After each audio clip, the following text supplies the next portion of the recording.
War Pugs. Today we're going to learn from the Fat Electrician, and today's subject is Edward O'Hare.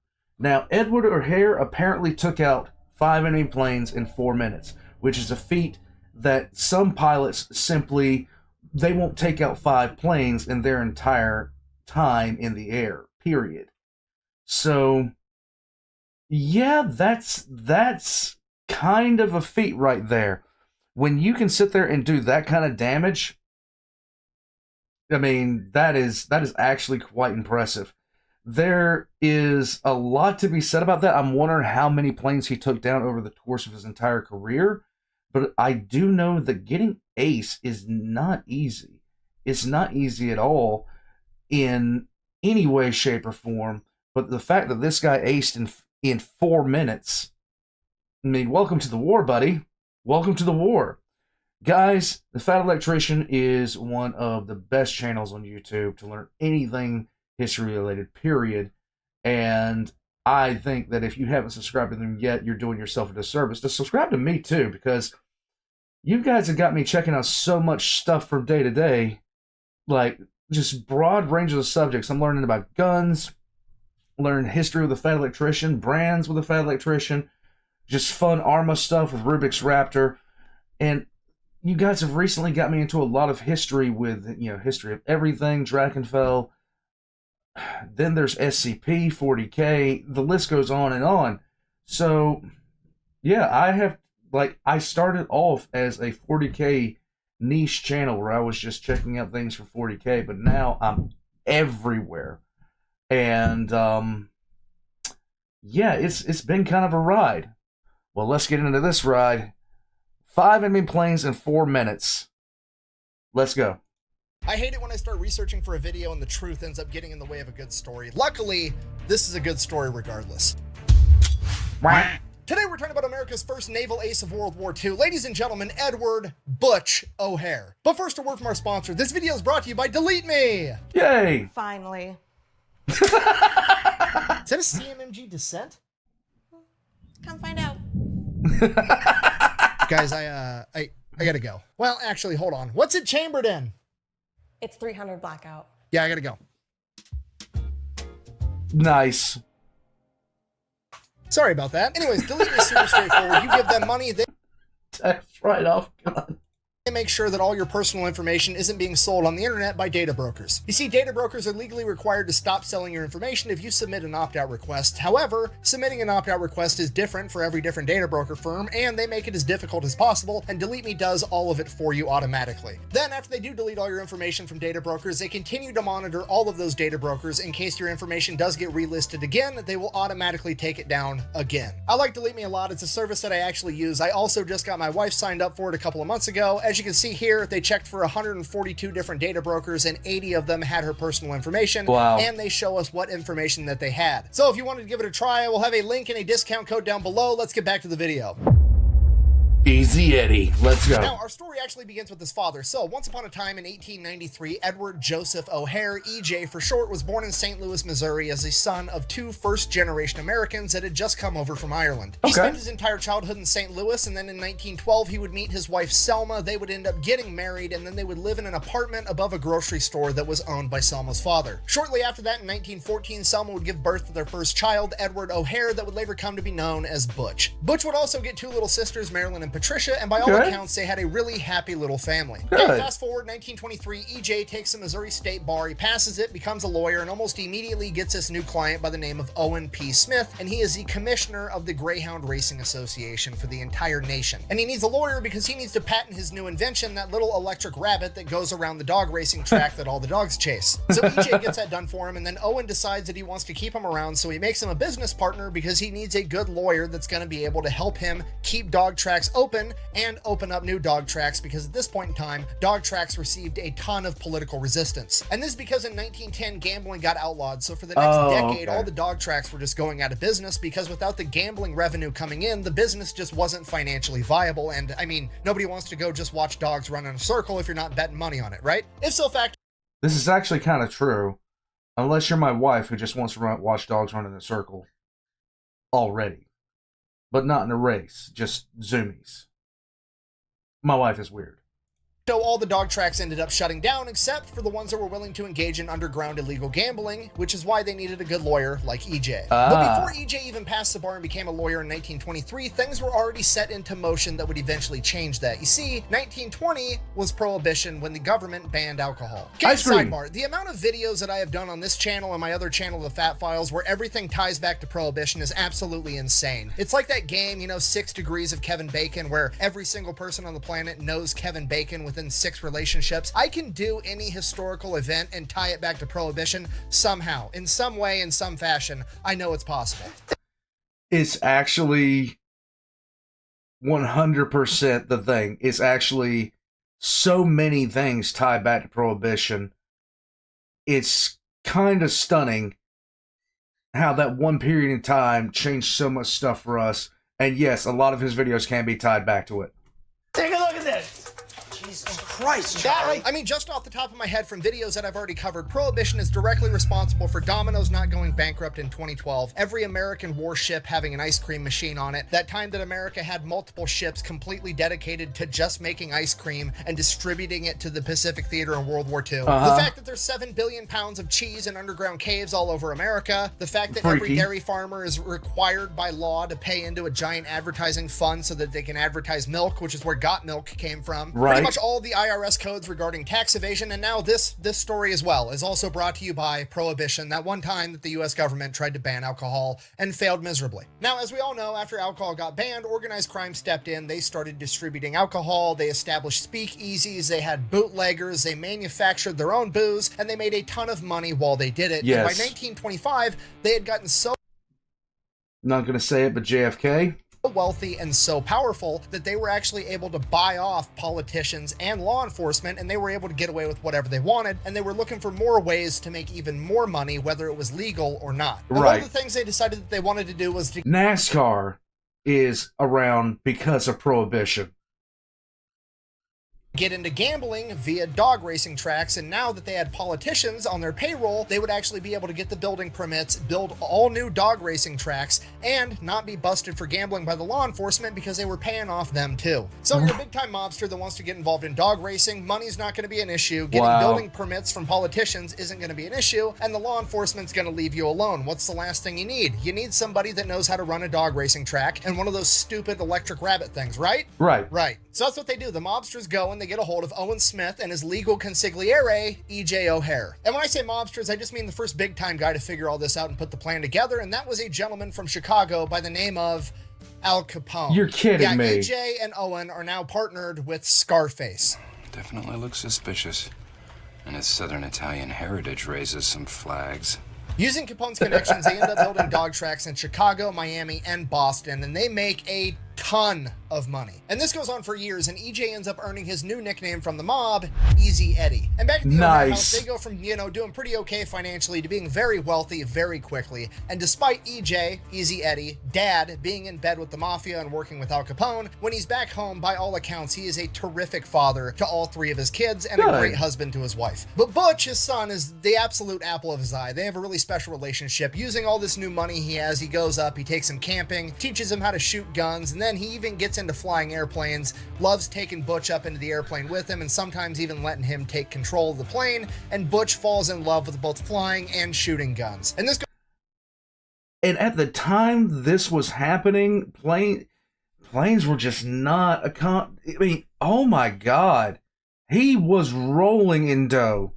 My God. Goes on for years, being a bad guy for a living and being a good dad back at home. So fast forward 1927, Owen P. Smith ends up passing away. Now, since his business partner just passed away, he acquires the business and the patent to the electric rabbit. And this is where things get a little controversial, depending on which source you want to read. Some sources imply that he swindled Owen's widow out of the patent and out of the money, and some other sources say that he basically paid her out. Which, to be fair, both of those are completely possible. He is a crooked lawyer working for the mafia, and also it's pretty standard standard practice that if you were in a business partnership and your partner passes away, that you buy out his shares and you acquire the entire business. Right. So you can go ahead and pick whichever one you like more for that. Now, it's also at this point in time, right around 1927, that Easy Eddie and his wife Selma come to the realization that their son Butch is adapting a little bit too well to their new life of luxury. I mean, they have enough money to give their kids anything they want. The problem with Butch is all he wants is to sit in the house, read books, and eat donuts 3 times a day. He's 13 years old, and he's already starting to get fat and kind of lazy, and one day he reaches peak laziness when he asks his mother at the age of 13, "Hey mom, can I borrow the car to go to the bakery?" The bakery is literally 4 doors down where he buys his donuts. He didn't want to walk like 60 feet to go get a box of donuts so he That's could gonna eat be it. a problem. At that point, his parents realized that they had a problem on their hands. Yes. So they do what any good parents would do. They come to him with love and compassion, and they hold his hand, and they look deeply into his eyes, and they tell him,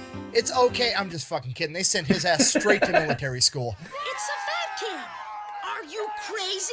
No way. So he gets shipped off to Western Military Academy in Illinois. Fast forward 3 years, 1930. Butch is in his junior year of military school, and he absolutely loves it. He's not much for conventional sports like football or wrestling. However, he did end up joining the water polo team, which he really enjoyed, and that's actually how he got his nickname Butch. And he has decided not only does he enjoy military school, but he wants to go on to be in the actual military. He wants to go directly into the U.S. Naval Academy.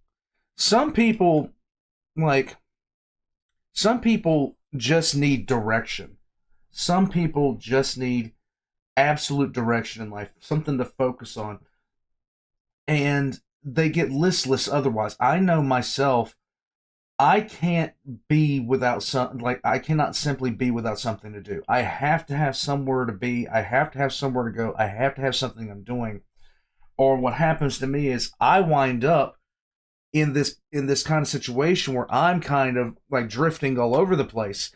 And if you're in that particular position right now where you feel like you're kind of drifting and you're not sure where you're supposed to be going, then I just recommend trying to find something to focus your efforts towards, something that betters you. Because I know for myself, I've been in a situation where I just didn't have anything to do. Like, I didn't have anything to wake up for a couple of times. One was immediately after I lost, the ability to use my hand the way that, I need to do my job. And I know that, frankly, that was one of the worst times of my life when I just was directionless.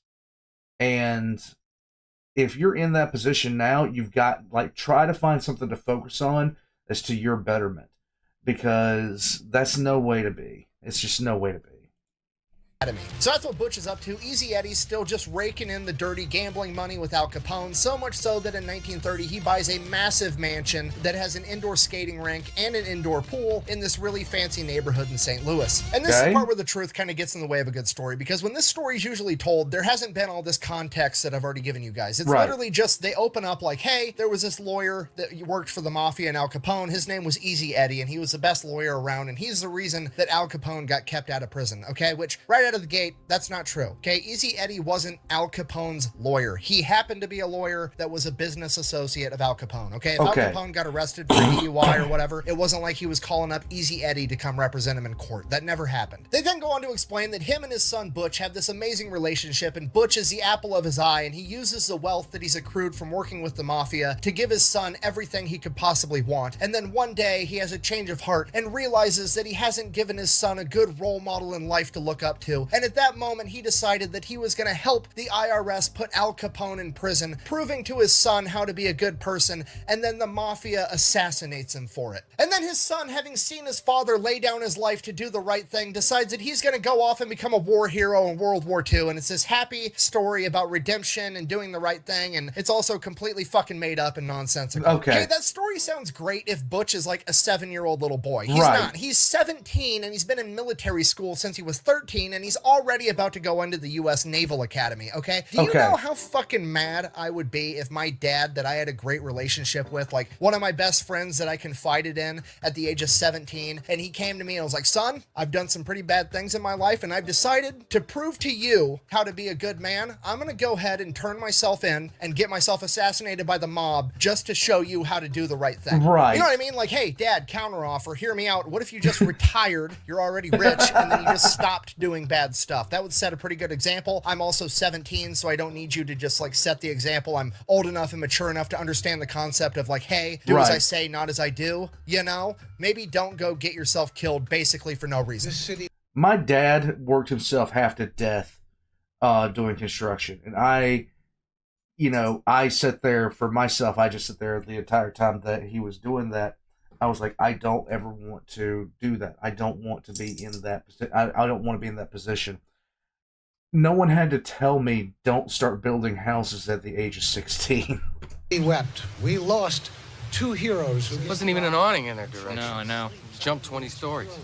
Doesn't make sense, does it? So again, that's complete nonsense fairy tale land. Not only is it not historically supported, it also doesn't even make sense if you understand people even a little bit. Okay, so here's what actually happened. In 1930, Easy Eddie does start working with the IRS because he's running all the dog tracks, he's helping Al Capone cook the books and basically launder all the money, and he's going to be able to show the IRS how he's doing it, which is going to be able to allow them to put Al Capone in prison for tax evasion. Now, from here, there's another myth that honestly I also don't buy, but basically they insinuate that Easy Eddie actually helped the feds put away Al Capone in exchange for guaranteeing that his son, Butch O'Hare, got into the U.S. Naval Academy. Okay, and again, I don't know where this myth came from. I don't know why people believe this. There's almost no historical evidence that supports it, and if you think about it, it doesn't even make sense, okay? The U.S. Naval Academy has like a 10 to 12% acceptance rate, and Butch O'Hare just spent the last 5 years in one of the most prestigious military academies in the United States, and he performed well there. He's pretty much guaranteed a slot at the U.S. Naval Academy at this point. And we know how he performed once he got into the U.S. Naval Academy, and there was nothing that even remotely suggested that he didn't belong there. So, if he was going to get in anyways, why on earth would Easy Eddie go get Al Capone turned in and get himself killed for no reason? So, what do I think happened? I think that it was 1930 and Elliot Ness and his crew of uncorruptible cops known as the Untouchables were going around putting all the mobsters in jail, and Al Capone was number one on their list. And Easy Eddie, being the intelligent guy that he was, realized that if they got Al Capone and then they would just start working their way down the ladder and they would eventually get to him too. So he figured, hey, maybe I should help them get Al Capone and then I'll get my own freedom instead. Now, in addition to this, to be fair to the myth that I did just try to debunk, it would not surprise me if there was some portion of this conversation where Easy Eddie was like, hey, I'm willing to be your guys' informant. My son is applying for the U.S. Naval Academy. If for some reason that it gets brought up that his dad is a famous mafia guy that works for Al Capone and that is going to prevent him from getting in for that reason alone, I need you guys to tell them that I don't actually work for the mafia anymore and I'm working for you as an informant. That way my son gets what he deserves. Okay, that is a very, very big difference between he got his son in by turning in Al Capone and he got out of his son's way, while also saving his own skin, which was probably his primary goal to begin with. Regardless, Al Capone gets arrested and put I seriously need that t-shirt. in jail for tax evasion in 1931. Then in 1932, Butch sets off for the U.S. Naval Academy. While attending the academy, Butch does a great job and goes back home every chance he gets to hang out with his mom, his dad, and his two. I can't wait to be rid of this train. More bugs. I can't wait to be rid of this train. No more train equals no more pain. Let's go.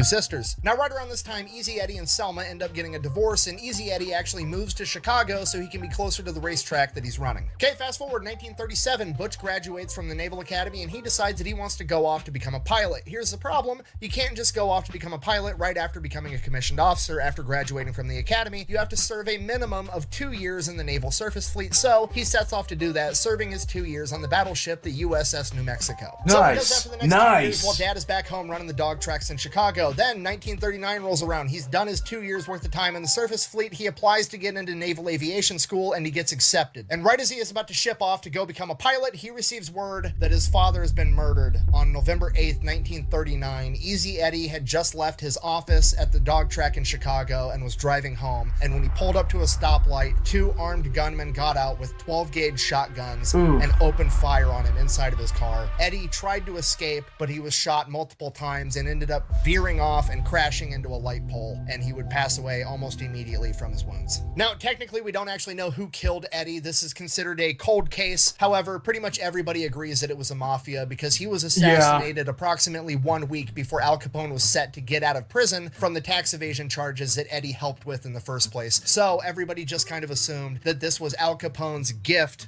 for for getting out of prison. Now, going back to my original anger with the oversimplified version of this story from blogs and newspapers and magazines and other YouTube videos, when they tell the story, it's like Easy Eddie helps turn in Al Capone and then he is assassinated for it. They fail to mention that he's assassinated like 9 years later, okay, which I feel is kind of an important detail. A little bit. Setting that aside, Butch takes emergency leave, he comes back home, he buries his father, and this is obviously extremely hard to do because that's his dad that died, but to make it even worse, the newspaper and the media is dragging his father and by extension his entire family completely through the mud. You gotta remember, this is the 1930s, the anti-mafia sentiment is at an all-time high, and because of this, the newspapers and the law enforcement hype anything up they possibly can to make the American public feel safer. They want them to feel like the war against organized crime is being won, and in this case, they hyped up Eddie to be something a lot more than he was. This is where the myth that Easy Eddie was the mastermind criminal genius lawyer that kept the entire mafia out of prison came from. That's how the media portrayed him after his death. And did Easy... So it just goes without saying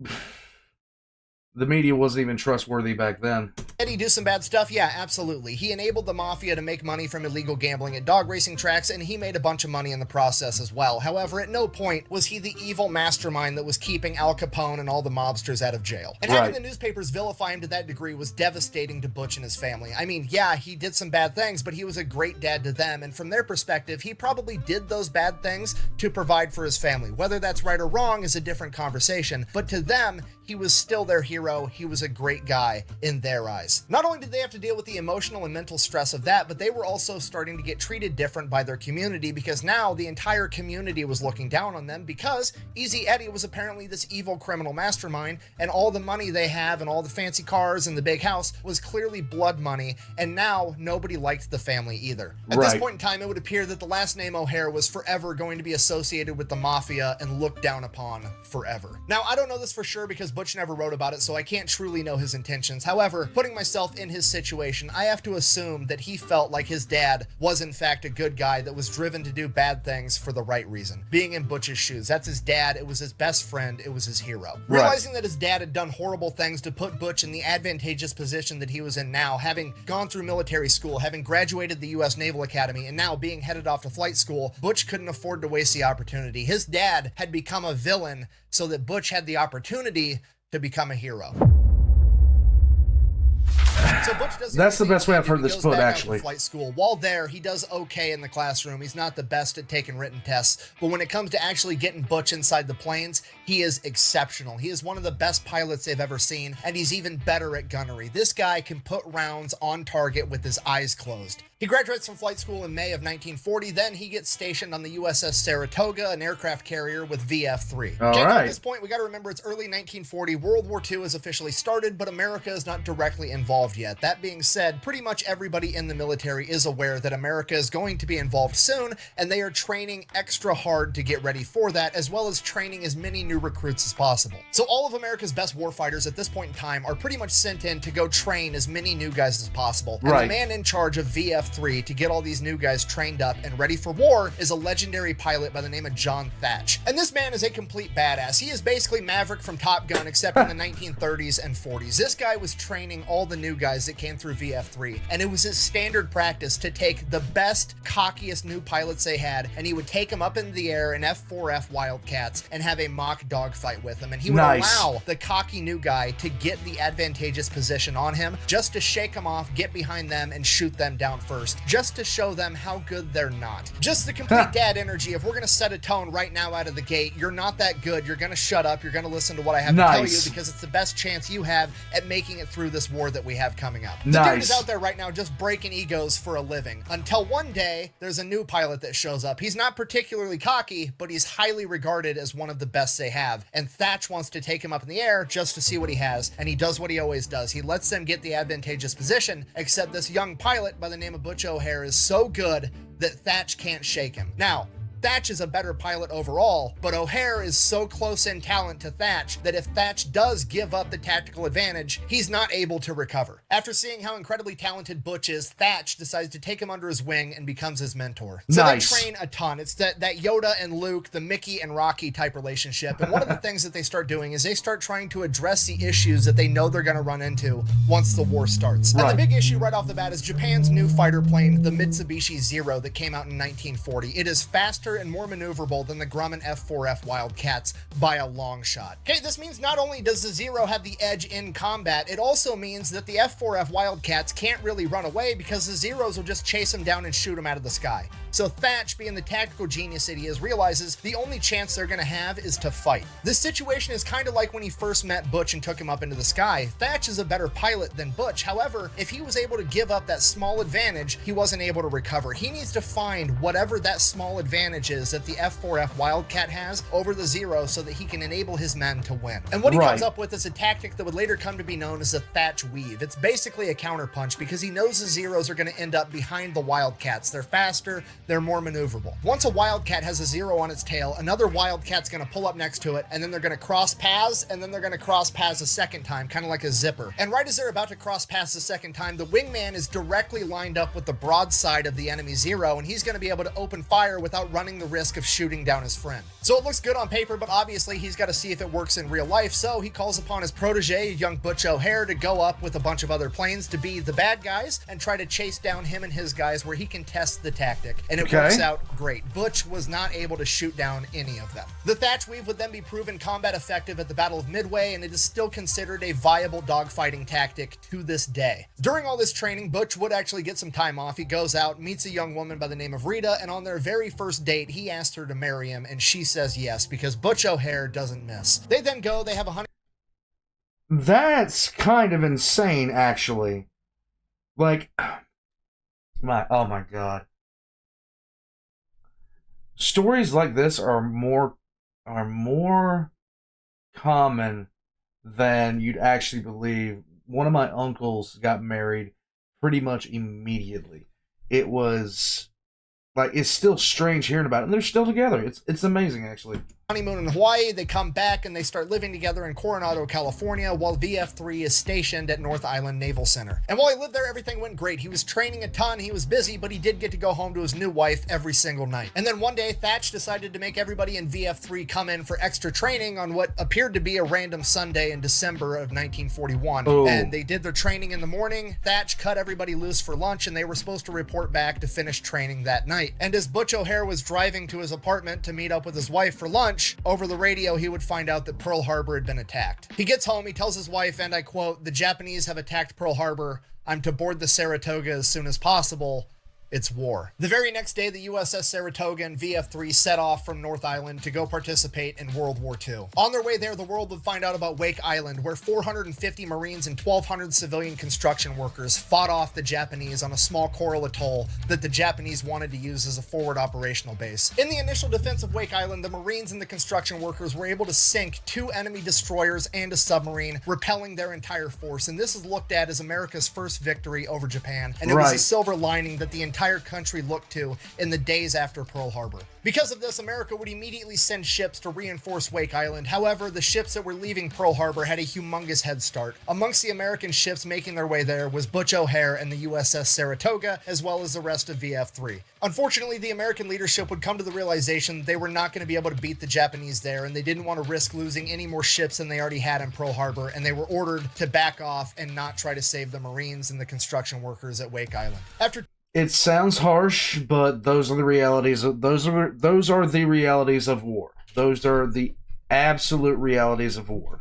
2 weeks of fighting, the Marines and the construction workers were forced to surrender. Those that did not die in combat were either executed or held as POWs for the remainder of World War II. Because of how brutally the Japanese treated the civilian construction workers, the American government realized that they couldn't rely on civilian contractors to do all their construction on forward operational bases in the future. And this is where the Navy's Construction Battalion was originally founded, aka Seabees. And those civilian construction workers that were at Wake Island are considered to be America's first honorary Seabees. During the same time, the USS Saratoga would be crippled by an enemy torpedo, and VF3 would have to rotate and now be stationed on the USS Lexington. Once there, it is the Lexington's mission to penetrate deep into enemy territory so they can attack the port at Rabaul. They get like 450 miles away, and all of a sudden, a Japanese recon plane spots them. So they send some fighters up. Thatch himself shoots down this enemy recon plane. But he didn't get to him fast enough because they got that radio transmission out, and the Japanese bombers are already on the way to hit the USS Lexington. They start getting fighters up up in the air as fast as they can as 9 Japanese G4M Betty bombers show up, and some of the fighters are already starting to engage the bombers, shooting them down. And Butch O'Hare is the last man slotted to get up in the air. He's sitting there on the flight deck in his Wildcat, fully fueled up, as the bombers are coming in, getting attacked by the other Wildcats, and he's just waiting his turn to get up in the air, hoping that the bombers don't make it and bomb the USS Lexington with him right on top of it in a fully fueled up aircraft. But I can only imagine how terrifying the concept of World War II naval combat must have been, because it wasn't a guarantee that your ship was going to make it out. It wasn't a guarantee that ships were going to be around to pick you up if you got the ship you were on got bombed to oblivion. And the kinds of ordnance they were throwing at each other was just insane. It wasn't a shot in the dark. It wasn't anything like that. You were basically brawling in the middle of a pond, and whoever gets knocked overboard might not come back up. By the time Butch gets up in the air, the combat's basically over. The bombers have been repelled, and most of the Wildcats are still chasing them down, and they end up shooting down all of them. And then a second wave of bombers gets detected on radar, and this is a humongous problem. You see, all the Wildcats are up in the air, and most of them have been in the air so long that they're out of ammo and fuel, and once those planes return from chasing down that first wave, they're going to have to land. They're not going to be able to fight. By the time that second wave gets close, the only planes available with fuel and ammunition able to fight are Butch O'Hare and the guy that went up right before him, Duff DeFillo. So what do? They do the only thing they can do. Butch and Duff get next to each other, and they are about to engage 9 Japanese bombers in a double V formation, and Butch fires his guns just to make sure they're all working, standard procedure. Duff goes to fire his.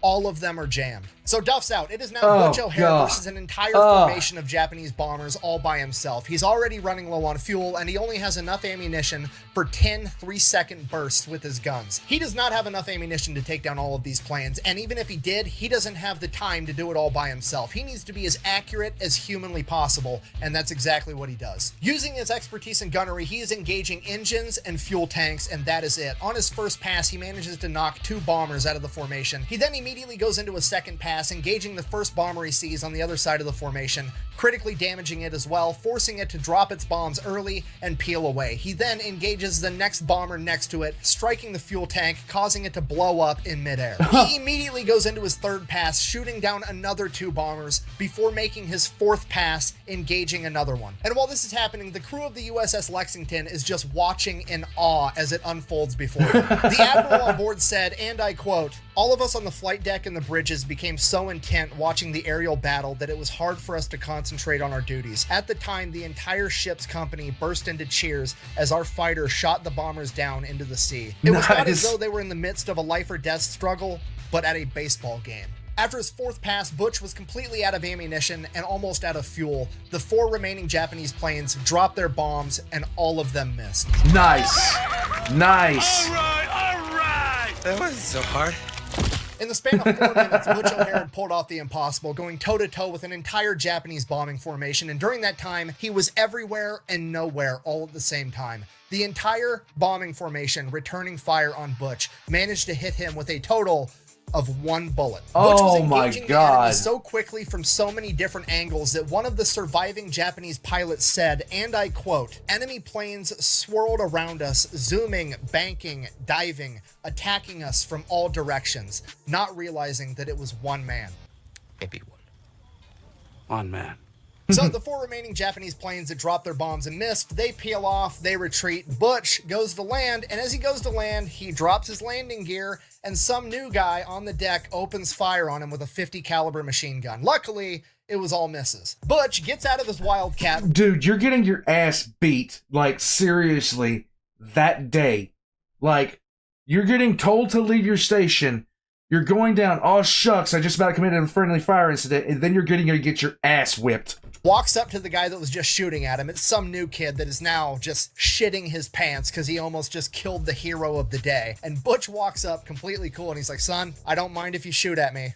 Just try not to do it with my landing gears down." Which is probably the politest way of calling this kid an idiot to his face imaginable, considering that he just shot at him with a 50 caliber machine gun. Like, "Hey kid, if a plane has its landing gear down and you're on an aircraft carrier, it's probably trying to land on you, meaning it's not an enemy. Why would you shoot at me? Okay, now that the immediate threat is over, this has been like 30 minutes of straight chaos. We've got to figure out what all happened, where everybody's at, if they're okay. We have to get the planes ready in case there is another attack. There's a lot of stuff to do. So Butch, all the other pilots, and pretty much everybody else that would have seen anything goes in to get debriefed so the chain of command can try to figure out what all happened in this very busy couple of minutes. So Butch goes in and says, you know, I shot up 7 of those planes really good. I'm pretty sure I downed 6 of them. To which the captain of the USS Lexington is like, actually, I'm gonna go ahead and only credit you with 5 because after you pulled off after your last run, there was still 4 bombers in the air that dropped their bombs, and there was originally 9 to begin with. I do think that you shot down the other 5 though, because, well, pretty much everybody saw it happen. So now Butch has officially been credited with downing 5 enemy planes. This makes him an ace pilot and the first naval aviator ace of World War II. And at first, Butch doesn't think anything of it. He doesn't regard himself as being special. He doesn't think what he did was incredible. He thought he did exactly what anyone else in VF3 would have done if they were in the exact same situation.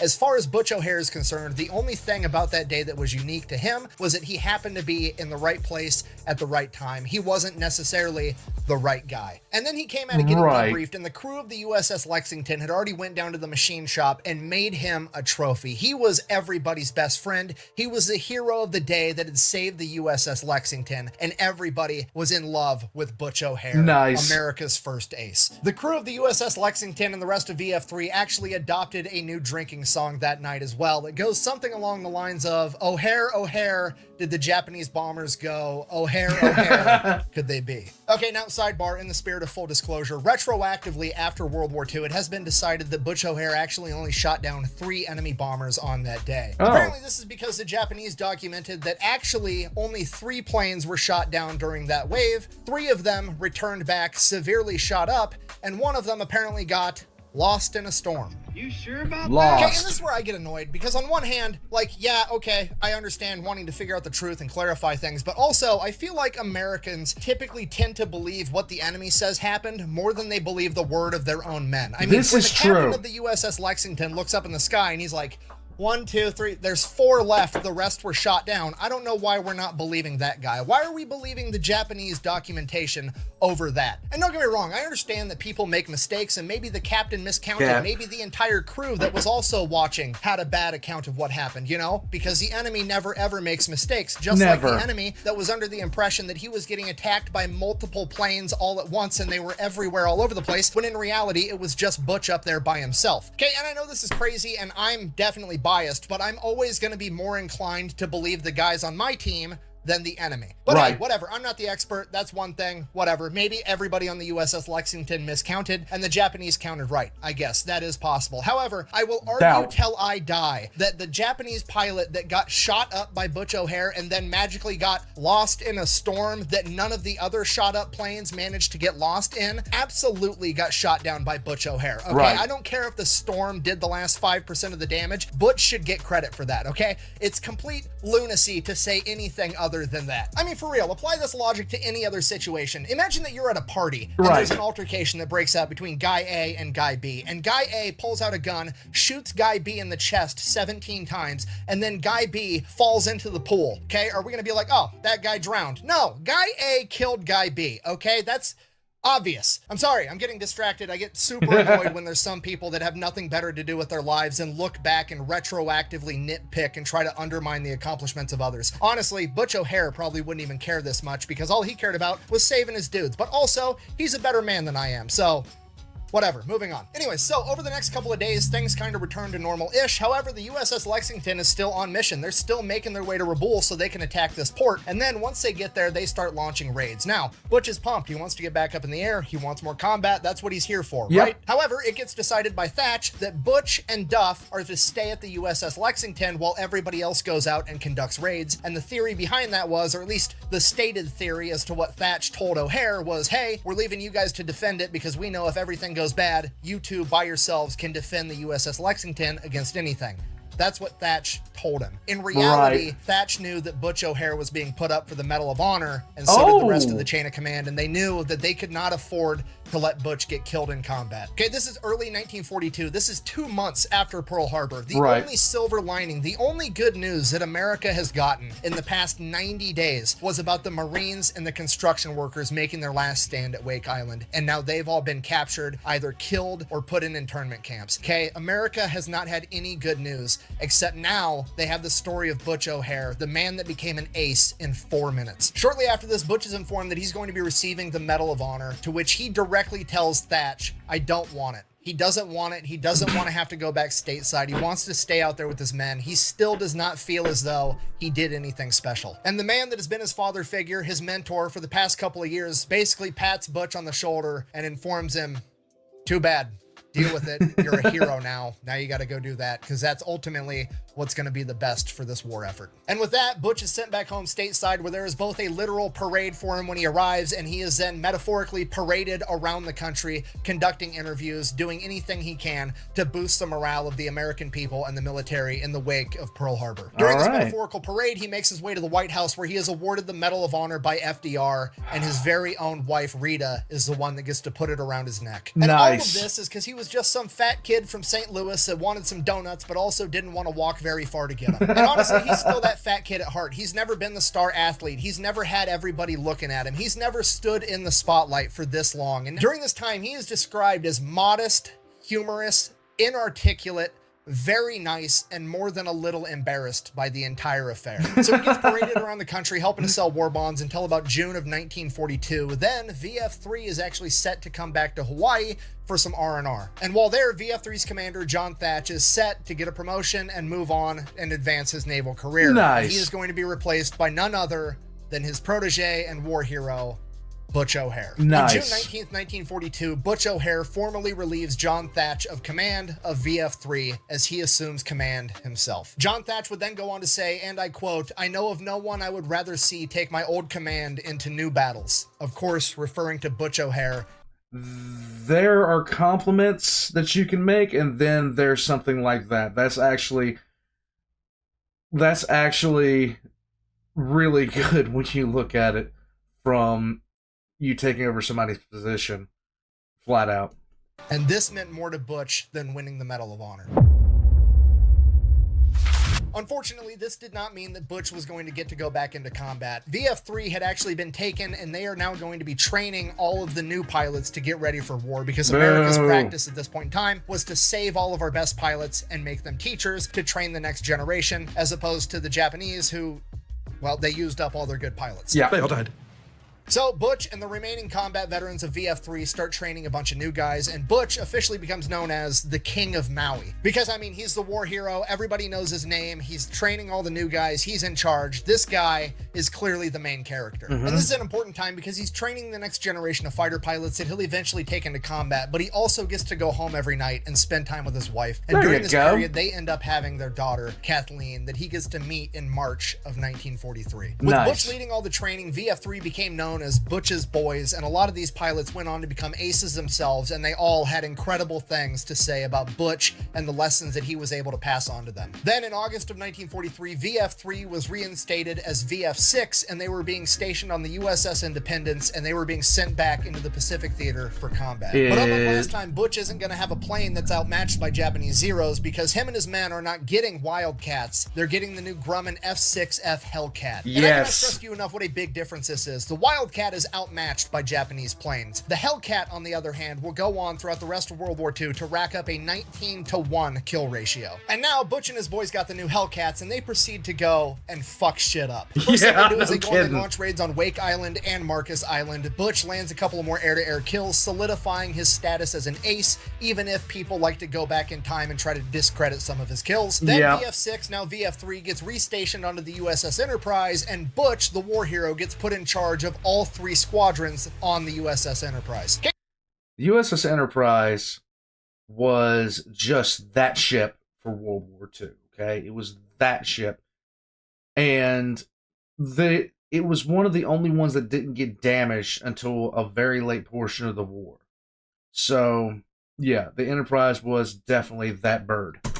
Okay, here's the problem with that. Butch is now officially a bigwig. He's not supposed to be out there in a Hellcat mixing it up with the enemy anymore. He's supposed to be going up in like a Grumman Avenger, you know, a command plane, so he can see everything, see what's going on, be protected, be safe, be the smart guy up in the tower telling the troops on the ground what to do. Okay, but that's not how Butch gets down, okay? He officially puts in a request that they repaint his Hellcat so that it can be his command and control vehicle, and he's gonna do everything from a Hellcat. And obviously, this is Butch O'Hare, the war hero and fighter ace. He's gonna get what he wants, and he does just that. There you now, go. with Butch O'Hare in charge of over 100 pilots on the USS Enterprise, they go and provide air support to the Marine Corps as they make amphibious landings at Tarawa and Macon Island. And with the help of the new Hellcats, they absolutely crush the Japanese in daytime combat, so bad that the Japanese have to ditch the idea altogether. After the Japanese realize they can no longer go toe-to-toe with the American aviators during daylight, they resort to using night tactics. Basically, the Japanese resort to sending torpedo bombers out in the dark of night, launching torpedoes and hoping they hit American ships. Now, Right. it's not super effective because the torpedo bombers can't really aim. However, it's also effective in that the Americans also can't really send planes up to stop them because night fighting at this point in time isn't really a thing. Okay, you gotta realize this is 1943. Radars are still fairly new technology, and they're mostly being used on ground arrays, and recently they're starting to be used on big naval vessels. They can't cram one of these things inside of a fighter plane yet. So Right. at best, all the Americans can do is use the radar on the ship to see the enemies coming and then essentially brace for impact. They are not going to be able to scramble their own fighters to go up without a radar because everything's relative up there, right? Even if the ship tried to tell the planes where the enemy was, like, is that my left or your left? Is that my guy or is that an enemy? They'd end up shooting more of themselves down than they would the enemy. It'd be complete chaos. So that's really all the Americans can do is just hope they miss. That was until Butch came up with a plan. What if we took the Avenger, it's a big plane, we crammed a radar into that, and then sent the Avenger up with a bunch of Hellcats, and then as long as we could stay in formation, we would be able to tell in relation to ourselves where the enemy was. The Avenger could be like the enemies to the left, the enemies to the right, and everybody has the same left, the same right. The Avenger could guide everybody. Now, obviously, if the entire thing devolves into a giant dogfight, we're going to have a huge issue, but we should be able to ambush them under the cover of night and stay in formation and hopefully not lose it. And we don't need to go chasing kills. We just need to prevent them from launching torpedoes at the ship. We just need to either shoot them down while maintaining our formation, or we just need to scare them off. So Butch gets permission from the chain of command. They shove a radar inside of a Grumman Avenger, and now he starts developing night fighting tactics, and his crew becomes known as the Black Panthers. So in November 1943, they go up for their first night mission, attempting to intercept Japanese bombers. They were unable to find the Japanese bombers at night. However, they didn't get to shoot off their torpedoes, and they got all the planes back on the carrier under the cover of night. So it was deemed a pretty big success. Then November 27th, 1943, they go up for their second night mission. There's 2 Avengers and 4 Hellcats divided into 2 different groups, and they are going to go up there and stop the Japanese bombers. By the time all the American planes get up in the air, the Japanese bombers are so close that the Avengers are having trouble differentiating the radar signatures between the Japanese bombers and the American Hellcats. Before Butch and his wingman can actually find their Avenger and get into formation, Butch's Avenger actually runs into the Japanese bombers first and opens fire. Even though it's not a fighter, it does have some guns, but it's not a lot. Regardless, they're able to shoot down one of the Japanese bombers. And then Butch's Avenger again somehow runs into another Japanese bomber before finding Butch and the wingman, and it shoots that one down too. At this point, it's chaos. There's multiple planes in the air, American and Japanese, and they're in close proximity and they don't know who is who. So Butch instructs his wingman and the Avenger to both turn on their cabin lights at the same time so all 3 of them can see each other for a brief moment and be able to get into formation. So they turn the cab lights on for a brief second, they all see each other, then they turn them back off right away. At this point, the crew of the Avenger spots a Japanese bomber above Butch approaching him from the rear, most likely attempting to shoot him down. They radio to Butch that he has somebody on his tail, and they radio to the other Hellcat to send them forward to take out the bomber. Butch's wingman in the Hellcat speeds up, intercepts the bomber, opens fire, and the bomber opens fire on Butch. The bomber takes heavy damage and veers off into the darkness, at which point the crew and the Avenger radios, "Butch, we got him. Butch, we got him. Come in. Over." And there's nothing. Nobody knows exactly what happened, but it is believed that the bombing crew got a lucky shot off that pierced Butch's canopy, killing him directly without heavily damaging his plane. It is the only thing that would explain why he didn't radio that he had been hit. Despite extraordinary efforts, his remains were never recovered and he was declared dead 1 year later. In addition to Butch O'Hare, 6 more American pilots would give their lives conducting carrier-based night operations during World War II, utilizing the techniques that Butch O'Hare had helped develop. Those missions are credited with downing 103 Japanese planes that otherwise would have been able to attack attack defenseless American ships. Butch not only saved lives through his direct actions in combat, but through his expert training of the next generation of naval aviators in World War II, and his help developing groundbreaking techniques like the thatch weave and carrier-based night combat. In conclusion, this is why the airport in Chicago is known as O'Hare International Airport. It's named after a famous man named Edward O'Hare. And no, not the famous mafia lawyer that had ties to Al Capone and was famously assassinated, but rather his son, the man that overcame the sins of his father to become one of the greatest war heroes in American history. Thank you for watching. Best way to support the channel is go buy some merch over at thefatelectrician.com. Whack bang, out. I need that shirt. Hold on, we got something here. Lieutenant O'Hare, tell us about what happened in the Pacific that February afternoon. We were out there and we ran into a bunch of these Jap bombers. We think we did pretty good with them. Are you thinking of yourself or hitting the other folks? Well, you don't have much time to think about yourself. The main thing you worry about is whether you can stop them before they get to your ship, because if you don't, why, you won't have any place to go when you do finish up. War pugs.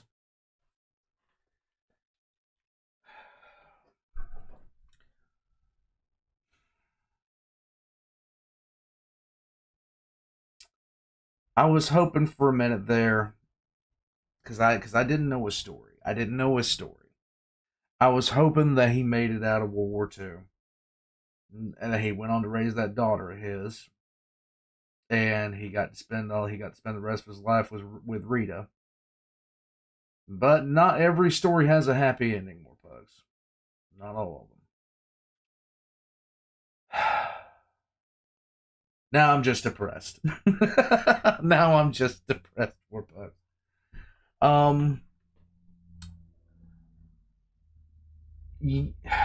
Now I'm just depressed. Wow. More pugs. O'Hare International Airport, I've been in it several times.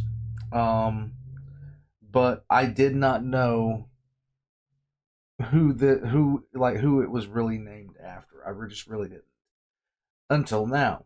And I've kind of figured it out about halfway through, but I just didn't say anything. I definitely need that Old Age and Treachery shirt because obvious reasons. Warpugs. The guy was modest. It was incredible. I wonder how his mother was treated when her son won the Medal of Honor and did so much stuff during the war, because I know they were treated badly for a bit of time there. I'm going to head out from here. All the Fat Electrician's links are going to be in the description down below. I recommend you check out some of them because, frankly, I've got a list down there, and some of them are really good. God, that last bit kind of depressed me, and they never recovered him. That really depresses me. Warpugs, I hope you have a good day. And like I was saying earlier in this, sometimes you feel kind of listless. That's when you just start. You're not doing well. Find something to help you out. Find something to help you out. Get you pointed back on a good direction. Until next time, Warpugs. I hope you have a good day.